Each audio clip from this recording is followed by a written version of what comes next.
As the year comes to a close, there's no better time to make a difference. Please consider making an end-of-the-year gift to the Greater Phoenix Chamber Foundation to support initiatives in education, workforce development, wellness, and research, creating opportunities that empower job seekers, strengthen our workforce, and build a brighter future for Arizona. Visit phoenixchamberfoundation.com to make your donation today. Thank you. Let's Talk Business Phoenix was produced in partnership with Ideas Collide, an agency offering a full suite of custom marketing solutions for your brand's unique challenges. Make a connection at ideascollide.com.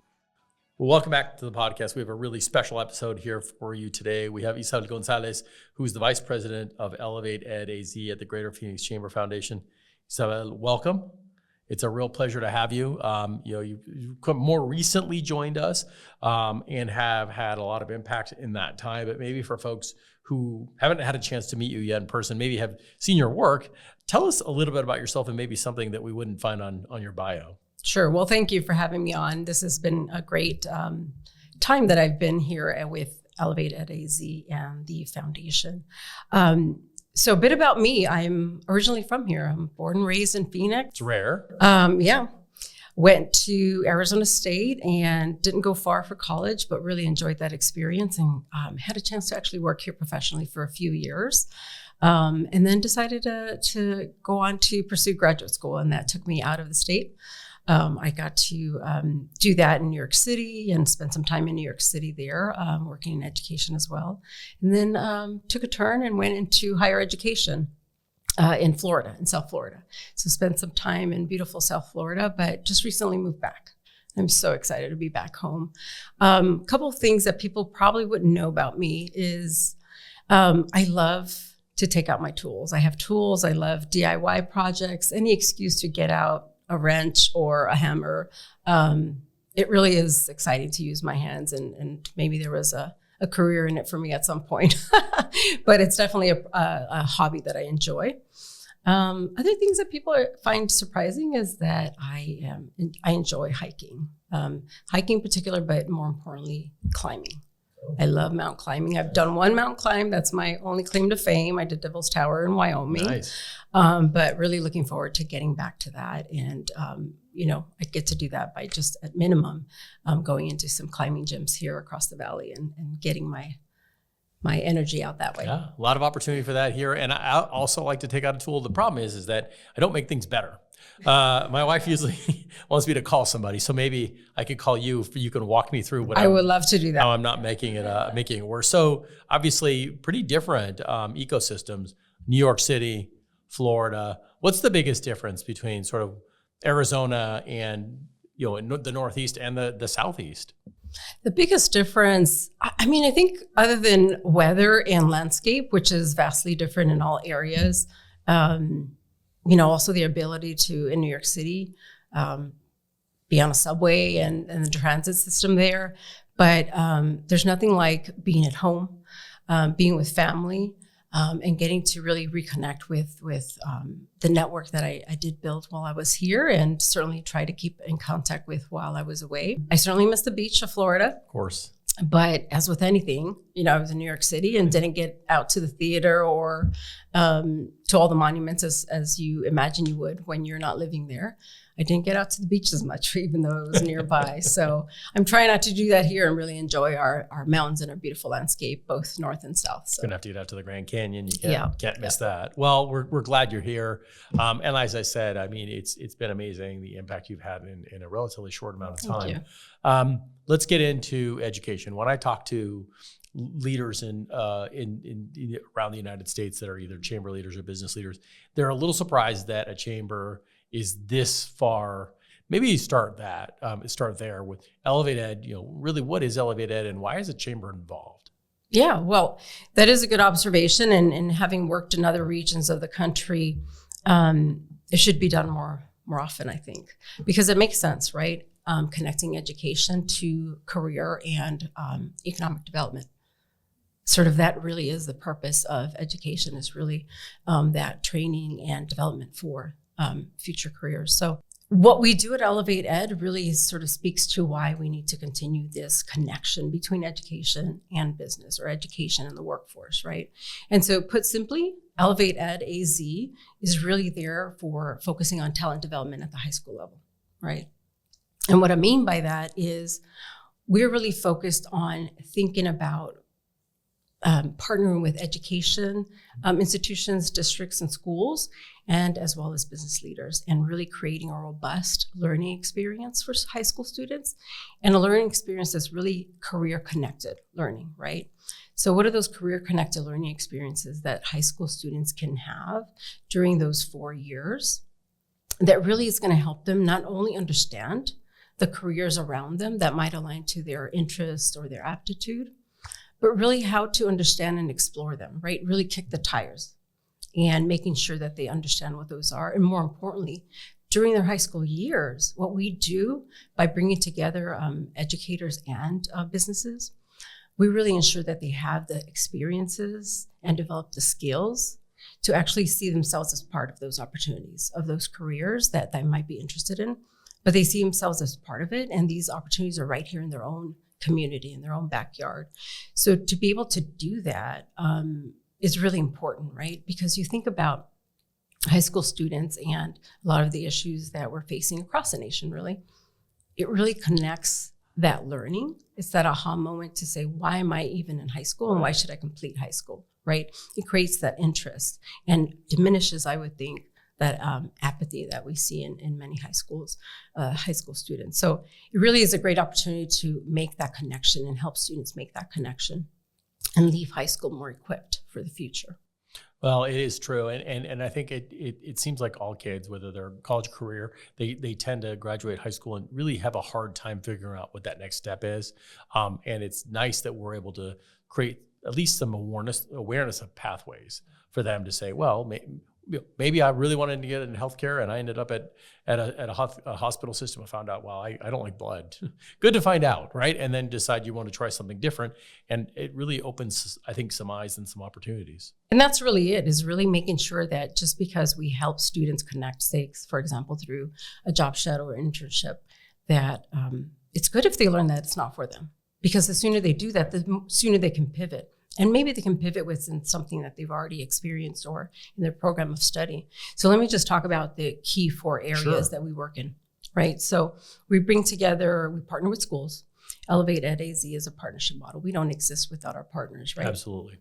So our school partners and district partners that invite us into their campus, and the business leaders and employers in this region who actually partner with us to create those experiences. So we focus on 4 main areas.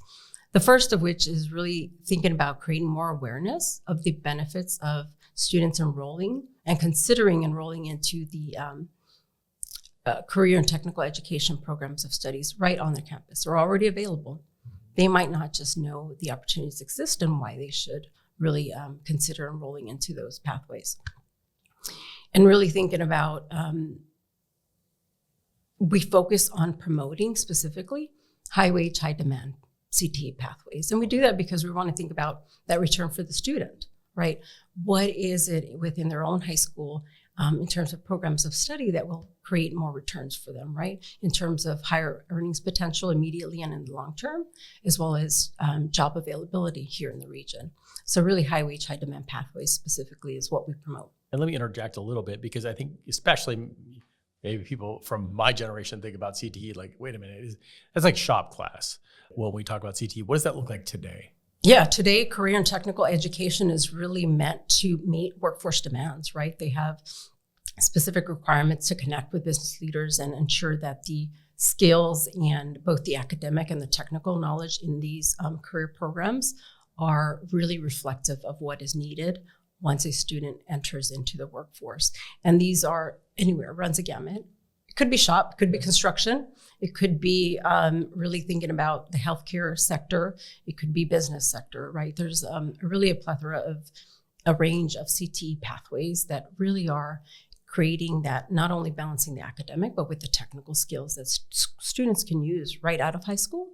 And they can go into the workforce, right, with those skills and interests that they've already developed, but also continue on into their education, other education beyond high school, when they're ready or immediately. So yeah, it is interesting to see the difference, and certainly what's always surprising, I think, for folks to hear is that kids in these pathways tend to graduate at higher levels and go to college at higher levels as well. And it's sort of not necessarily what people had expected prior. There are obviously different components to this work with kids. What are some of the things with our partners that we do to help kids succeed in terms of the pathway work? So just continuing on the 4 areas to answer your question. The first is, of course, that awareness of the CT pathways in their high school and really focusing on promotion of those high wage, high demand pathways. The second is really thinking about making sure that students leave their high school experience with more tools in their toolkit, right? And it's really thinking about, at minimum, having students earn one industry recognized credential, at minimum, that's aligned with their program of study. So they have a credential already under their belt in addition to their high school education. And also, many of our schools offer dual enrollment, so they get early college credit. And they can earn that credit right when they're high school, taking those classes that are traditional regular academic classes, as well as those that are aligned to their CTU program of study. So our work is also in promoting that and making sure that students leave their high school experience with those additional credentials or credits. And so the other way is the very exciting thing that we do, especially because we're connected to the chamber, right, is really work-based learning experiences, right? So the third area is work-based learning, and that really includes not only job shadows and having our local employers and business leaders host students for half a day, so that you can really experience what it's like to be on site in any particular industry or pathway. So those are job shadows, and we focus those mostly to our juniors that we work with, as well as internships. Right? Rethinking what it is to have an internship and not waiting until your college years or some other later point in life. And really our businesses help create those experiences, right? So not only internships and job shadows, but many of our employers here can help with creating, engaging their employees in some sort of volunteerism by hosting guest speaking and coming onto campuses and providing some guest speaking opportunities. So students hear directly from industry leaders and industry experts what it's like to be in that career pathway. So there's many ways that our business partners can engage. And really it's, again, creating a robust learning experiences for students, right? So thinking about the program study, thinking about the credentials and early college credit that can set them up for success, but also really exploring, as we said earlier, making sure that they understand what they're interested in. And if they decide to pivot, then that's great because they've got that experience earlier. But they're not going to be able to do that if we don't provide those job shadows and internships at the high school level. It makes such a big difference. And I think it expands the universe for them to understand. I remember, it was kind of like there was 5 or 6 professions that existed, right? And because you just don't know. Right. And to have the ability to go and shadow somebody that does something interesting to you and find out that, wow, that's amazing. That's maybe something I want to study or don't want to study, as you said, can really be impactful. That's right. And we just touched on sort of the programmatic elements that we really push for juniors and seniors. But when you think about some of the work that we do in terms of having students take interest and aptitude assessments so that they learn early on, say in freshman or sophomore year, what does that say about not only the interest and really expands their mind, not only to what they know or have seen in life to date, right? But what else is out there that might align, and having students explore that and have that knowledge early on in their high school careers really can be a starting point for those future years. Absolutely. A standardized test that kids are taking aren't going to point to this. No. Aren't going to point to aptitudes. It's different and it's important data. We need it. Yeah. Certainly to be able to say, I like these things and I'm really good at these things and where do they match up, at least as a starting point, is really helpful. ElevateEd started in 2 schools in the Phoenix area and then it quickly went into Mesa Public Schools.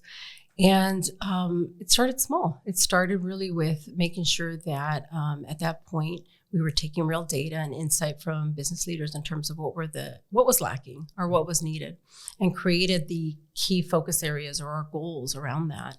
And we started small in those 2 schools in the early years, then quickly went on to 5, and we grew to 7 after that. And so now we're currently in 21 schools across 5 school districts and 1 charter network. So it's been a rapid growth in these 4 years, not to mention the fact that ElevateEdAZ started in the COVID years, and I can imagine what that was like. But to see the success in spite of that, time time at which it started, it's really tremendous. And what's exciting is that, in the next year or so, our current partners that are, year 2, year 3 for them, they're really sort of reinvigorated by this partnership and really understanding sort of the value of the collaboration and the resources that we bring, not only in terms of business partners, but also we're lucky enough to have grants that provide incentives that really move the needle on some of the things that we just discussed. And because of that, it's really energizing to see sort of that reinterest and reinvigoration by our current partners, and also see interest from other schools, right? Other school districts. Are we getting some of that? Yes, we are. We are getting a few schools that are approaching us, new districts, and really having conversations with them. We currently have the ability to grow into 7 new schools next year. And really the overall plan is to be in 100 schools by 2030. So we've got an aggressive timeline to really expand and grow these opportunities at scale. But we can't do that without our partners, right? And so we're really excited that the word is getting out there and other school districts are interested in us, but also the ability to tap into our local employers and business leaders to be able to create that robust experience, not only in the current schools, but in the schools that we hope to expand to. Absolutely. And as Arizona grows, this work has to grow. We're meeting demand, which is incredible, but also we're creating opportunity for Arizona kids, which is a generational change and a win-win. Maybe, I get to hear a lot of these amazing student stories. Do you have any student stories that you could share with us? I know there's a lot out there, so maybe there are. One thing that we tried to do more recently is have our coaches who are actually, so our model works based on having coaches, college career coaches embedded in each of our campus. So they really become a part of that school campus team. I'm bringing, again, those resources and pushing for the things we just discussed. And so they get to feel it, see it, meet with our students every single day. And we start some of our staff meetings with a mission moment, right? And so we have mostly our coaches share some story of change that they recently experienced. And one of the favorite ones really highlights one of our top partners, Mayo Clinic. Okay. A student was interning with them and was not only interested in the work that she was doing at Mayo Clinic, but also they were interested somehow in medical spas. And because the employer understood that specific interest of the student that they had as an intern, they actually allowed her to really take a tour and learn more about what it is to be a medical spa. And because of that, she really has that aspiration now of not only setting up one day her own medical spa or running it or really being involved in that, but she got to experience that early on in high school. Like, that's amazing for an employer to sort of not only take on this intern, but also sort of respond to that student's interest and give her that opportunity to learn. So I think that's not only speaks to the great experience that the student had, but it really is an employer responding and doing more, right? To create more students' ability to have an experience that really aligns with their interests. So we want more employers like that. Absolutely. And Mayo's been an incredible partner. I mean, and they took a chance on us early on. I know it's always a difficult situation or a conversation at first when you talk to a business about taking high school seniors. A lot of times they're reluctant, but that really has changed. That really has. And I am surprised when I sort of joined a few months ago, the incredible list of employer partners we already have, right? And we can grow up, but who we currently have is really amazing. It's large organizations like the Mayos and the Honeywells, and it's also smaller organizations that are in these industries and public sector organizations. So it really is a diversity of employers in our region that have really come together to provide these opportunities for students. Well, and I think one of the things that I think we were really intentional about when we started this work, first of all, because our board is going to demand it, but certainly we have a lot of grants in that we are really driven by data. Data is a big part of how we operate this particular part of the foundation. Any that you can share with us that kind of illuminate the work and where we're going? Sure. Well, that's absolutely right. I think data is so important in this work because you want to track your impact and really manage and pivot as you go along. And so we do that. One of the things that I've been surprised, again, really just seeing the growth of ElevateEdAZ over the short amount of time, but also the impact, right? When you think about internships, for example, one number we like to cite is really 290% growth, not only compared to last year, comparing last year to the previous year, right? We started at 77 internships in 22-23, and that was across 13 schools. And in 23-24, we were able to offer and have 300 students take internships across 20 schools. And really that growth is tremendous. And that's, again, thanks to those business partners that came together and provided those opportunities. And of course, our teachers and our coaches on the campuses preparing those students to compete for these opportunities. So that growth is incredible. Another thing is we talked about job shadows, having 1,800 job shadows just last year across our 20 schools. And that, I don't remember the specific numbers, but that has grown exponentially from the years that we started, right? So you imagine more groups of students going out to these job shadows and experiencing what it's like. So they don't have to wait for an internship, or maybe they don't end up with an internship, but they certainly got to be on site at a work location that interested them. And so being able to provide that growth in these opportunities is tremendous. And again, it's all thanks to our partners. Well, let's go to that. Probably one of the most important aspects of this is have employers raise their hand. We do ask that there's a paid internship because sometimes that's the decision someone has to make because they're supporting their family as well. So what does it look like to become a partner that's going to offer an internship? You mentioned coaches. Is that who these businesses will deal with? How does it work sort of in practical purposes? Sure. So for any organization out there that would love to learn more and really think about these opportunities, we have a small business partnership team that really focuses on developing those relationships and being that main point of contact for employers who are current employers, as well as any new employer partners, right? They work on that relationship and establishing sort of the needs that are out there for our schools. For example, with job internships, we would work with that employer partner to establish sort of what does an ideal internship look like, the length of time, the preferred hours, all those details, right? And then we move that out to the coaches. And so really that employer partner is getting access to the students across all of our schools, right? And so that opportunity is put out to all of our schools through our coaches. And coaches are really on the ground getting students interested. If they might not have heard about any particular organization, or maybe they have heard of Honeywell, but they don't exactly know what's that. It's that coach's role to help walk them through the job description, walk them through what the organization is. So our employer partners are also getting exposure to talent really early, right? And so that coach really pushes out those opportunities.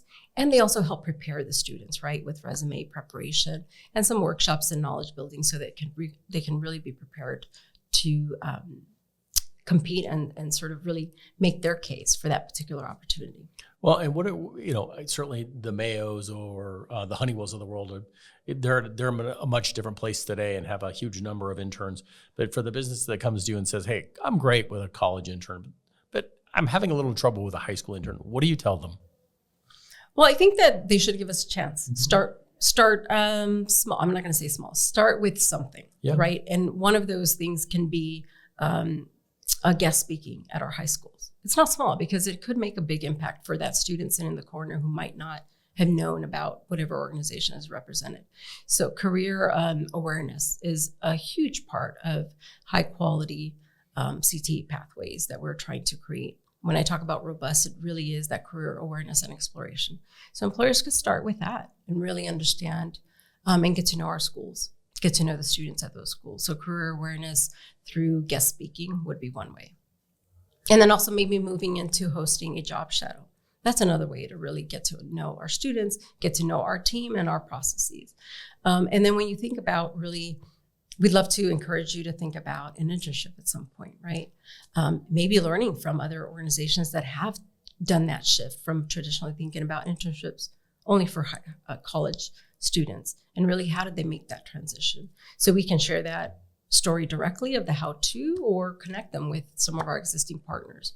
But there's various ways to sort of really get started and create those opportunities for students.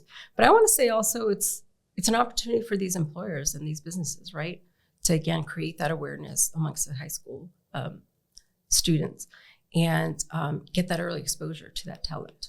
Because it could turn into somebody that's a future employer, and that's a great investment. It's so true. And we'll hear about some of the kids that get into the internship program, and it turns something on. And it's amazing to see what happens next, and the idea that we're opening up an opportunity for a kid that might not have had one, right? So what a tremendous honor and privilege.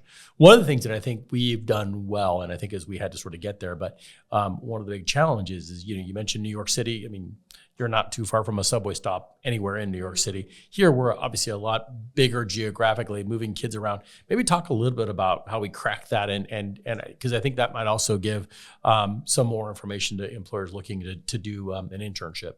Well, thank you for sharing that, because that is a barrier. And having worked in education in other states, it's a barrier everywhere, even in New York City, right? But in areas that don't have mass transit, like New York City does.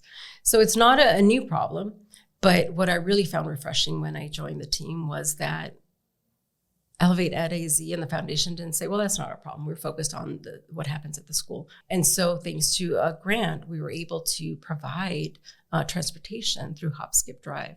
And really, that's another level of service that's specifically targeted toward teens, and saying, if transportation is a barrier and you have the opportunity to go on to an internship, you can do it, right? And how amazing it would be to be driven around and do some reading or do something else, right? So it takes away that level of complexity in a student's day and just gives them the opportunity to have that transportation provided for them. Now, a lot of students certainly want to work closer to where they live or they go to school. Really providing that transportation support goes a tremendous a way to again remove those barriers and having fewer students turn down an opportunity or not even apply for an opportunity because, I don't have a car. Yes. I'm out, unless something is right here in my own neighborhood that I can walk to. So really, again, thinking about those ways that we can create those robust experiences by removing barriers. And that's something I think that our school partners really enjoy and really benefit from, is having the resources that we can bear. You bet. And I think for an employer to know that if you're going to take a chance on someone and give them something meaningful to do and learn, they're going to be there on time. They're going to show up. And I think what's interesting about this, I call it, an Uber-based system that's really aimed at kids. It's not Uber. It's a different kind of company, but it makes sure that your student, or if you're a student, that you get there on time and you get back home safely and on time. Yes, exactly. And creating more efficiency. And just last year alone, through Hop, Skip, Drive, we were able to provide students nearly 50,000 miles were driven to ensure that students get to and from their internship. So that's makes it different that we have somebody who's in the West Valley or the South Valley and has to get to Mayo, for instance. Yes, that's a challenge that you're to get there and back for anybody. And our employer partners get to benefit to make sure that they can access talent from anywhere they might be in the Valley. So, if I'm a business, I'm out there listening to this, Isabel, and I want to get started, or at least want to get some information. What's the place to start? And are there some key areas where we're looking for internship opportunities? First, the simple way to get in contact with us is reach me, Gonzalez at phoenixchamber.com. So IGONZALEZ at phoenixchamber.com. I think another simple way is just to go to our website, poke around there, ElevateEdAZ.com. And there's a tab there for businesses, so you can sort of really land on there and get some more information. That's a place where you can click on businesses and take some next steps there. But contact us, let us know what you're interested in, and we'll work with you and really get back to you and align what you can do now with what we need. Perfect. And what are some of the areas we're looking for? Yeah, specifically there are, we invite businesses and employers from any industry that we work in. But we have a particular need in, for example, more engineering internships, more IT and cybersecurity internships. Welding is a big need, right? We focus on high architecture and construction pathways and welding in particular. We have some needs there. And lastly, but not certainly least, is nursing and sports medicine internships. So if anyone's out there listening and you're in any of these areas, please contact us and we'll put you in contact with our business partnership team. Absolutely. And I think we really take this we're a membership-based organization, so we understand what it's like to provide customer service, and I think we really tend to have kind of a concierge type relationship with our business partners, so that you're going to come in, you're going to know what to expect, and if there's an issue, you're going to know where to go, so we can move through that. But I thank you. I think that's tremendous. Earlier in our discussion, you mentioned dual enrollment. I'd like to delve into that a little bit more. Maybe talk a little bit about what dual enrollment is and sort of where we've gone with it. Yeah, that's a really great story. Dual enrollment specifically is, again, students at the high school level can earn college credit. What can be better? And you think about, number one, gaining confidence that you're college material, right? That's tremendous when you think about a high school student being able to earn college credit, taking a course they might have already taken. So that's really exciting, right? We just need to help you get through that enrollment process and making sure you're getting credit for a class you might already be taking. Which happens a lot. Yes. Or it had before we got there, because kids weren't aware that they were in a dual enrollment class. Right. And they didn't have that additional resource and support and awareness about the benefits, and also some support for managing through that process. But again, really, dual enrollment is gaining college credit for classes you might already be taking in high school, or creating the awareness so that they can take those classes in any year that is relevant. And again, you were mentioning this earlier, what we're trying to do is work with our partners at schools and business to create a seamless experience, right? How do you seamlessly transition from high school to the workplace, to your post-secondary education career, and you have more information and knowledge under your belt to be able to navigate those seamlessly. So dual enrollment really is a head start on that. And it's with you whenever you're ready to enter into that post-secondary education pathway. Now, importantly, in terms of impact, that's something that our team is focused on, right? Our coaches do this, but we also bring together a coalition of leaders across the state with our community college partners and Mesa Community College District partners to really think about what are those barriers and how can we better improve not only communication and promotion of the benefits of dual enrollment, but also to coalesce around some best practices. So we work at that higher level, but on the ground, our coaches are really encouraging our students to take advantage of those credits and benefits. Specifically, we were able to find out a few weeks ago that we made a 15% increase in dual enrollment across all our schools that we work in. In the 21 schools that we're in. 21 schools and 15% increase already, and the year is not yet done. And there would be, it'll increase a little bit, but a 15% increase prior, and our target is only 10%. So we're really blew that out of the water, and we're making sure that, again, this is all tied back to that impact that it makes for students. And I think what's interesting about this, but makes me, I think, sleep even better at night. These are kids that probably wouldn't have enrolled in this, right? They thought, maybe that's not for me, or I don't know anything about it. And now we're creating those opportunities. And we also had the similar increase last year and the year before, if I'm not mistaken.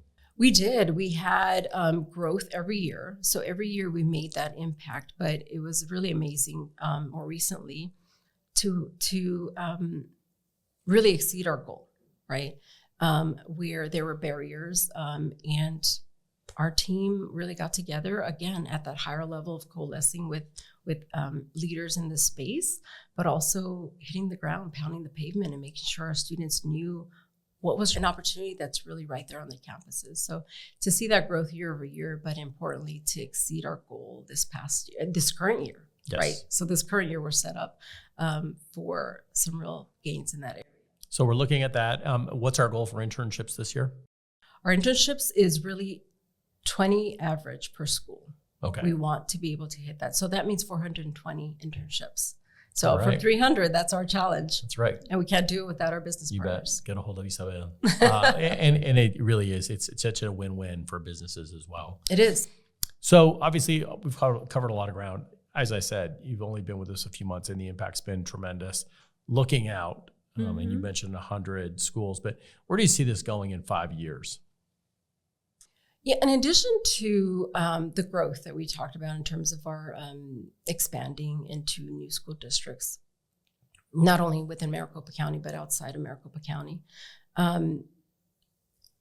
really strengthening our current partnerships. So we're really invigorated by the conversations we're having with our earlier partners and making sure that we're making improvements where we can and strengthening those partners, because that sustainability of where we currently are is really important. And really thinking about telling that story of success and why this matters to our region. And so really thinking about that growth and how do we continue to track that success story that we're seeing signs that we're making an impact in, but really is sort of that Mm-hmm. of a robust data to be able to tell that story and to grow and to share with our partners. You bet. And I will say, leaving Arizona and going to other communities around the country, this is unique.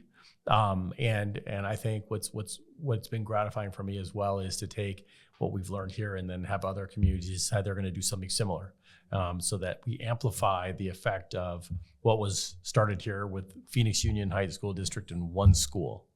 And getting closer to what is that replication model? What could it look like? What did we do here that worked? And what are those key conditions for success? And really, when I talk about sort of robust information and data, that's where it could lead, is really thinking about the replication. How can this be done elsewhere?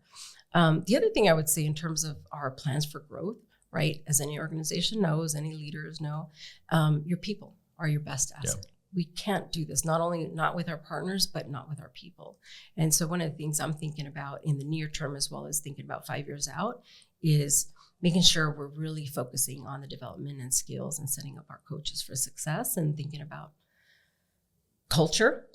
Culture eats strategy for lunch. So we're really focused on strategy and performance, but you can't do that without a strong culture that allows for that performance to flourish. So really thinking about our people and our coaches especially, and making sure that they're set up for success and that they're thriving in an organization that really supports them. So that for me is really important.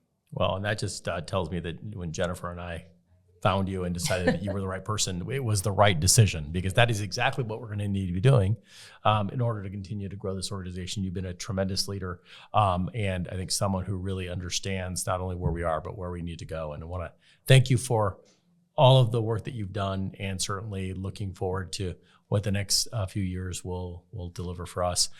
Before we go, though, we are going to do a quick lightning round with you. Oh, okay. We're going to start with first, what was your first job? Not necessarily a professional job, first job. I was eager to work. I wish we had an ElevateEd when I was around. I was eager to work, and I was able to work a summer program. So I was placed at the clerk of the Superior Court down the street from my house, creating microfiche records of court documents. Yes. So we sat for hours just feeding the machine and creating. I'm sure what's helpful now is more compact records. Absolutely. What did you learn from that job? I don't know that I learned a whole lot, but my next job after that was at a very local, small mom and pop shop. In terms of it was a pharmacy. Nice. And I was a cashier there, so I learned a lot about operations and just managing customers. So that was really exciting. That you can count change back, which is Yes. a lost art these days. All right, first concert. Oh, well, I'm going to say Los Bukis. I don't know if many people know who they are, but it's a Mexican group that's, I don't even know how to classify their music, but they're very popular. And I have family in Northern California, and they were having a concert in the summer of, Nice. I forget when, I was think probably 7th or 8th grade. And so they actually invited us to go visit them, and that was my first flight ever on an airplane in 7th or 8th grade. And my sister and I went to go watch Los Bukis. And I still remember that concert. It was fun. Yeah. It was fun. And they're still around. They're still around. There you go. They All have right, a look lot of them up. success. So I'm very happy to say that was my first concert. Okay. And then the last one, Devil's Tower conquered. What's the next big climb? Because it's got to be Devil's Tower. It's got to be pretty tough. It is. What's the next one? It was, I don't know, Todd. I am still planning that out. I often think about going back. To Devil's Tower? Yes. Okay. It was such a challenging climb It that I had to wonder if it'll be similarly challenging or what. But it's interesting to do something again and see if you can do it better, or if it's How long did behemoth that it was. take you to do? A full day. But, I had one day of practice, and that's where I really had some challenges. There were some tears on the trail. Yeah. But I picked myself back up, and the next day I did the real climb, and it was exciting. Some interesting similarities between rock climbing and the work that you're doing. It's like you're looking at a problem, figuring it out, trying something. Maybe that doesn't work. You're trying something else. So the path looks easy and you think you see the path clearly. And when you actually get out there, it's very different.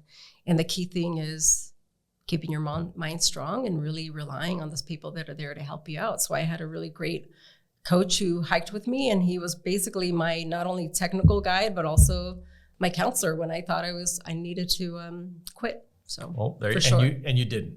Nope. So, well, congrats on that. Thank you again for joining us, and love to have you back next year to talk about the year gone by and what we're looking forward to in the following year. Be happy to do that. Great. Thank you. Thank you. Thanks for watching this episode of Let's Talk Business Phoenix. Please take a moment to tap the follow or subscribe button for more great podcast episodes to help your business thrive.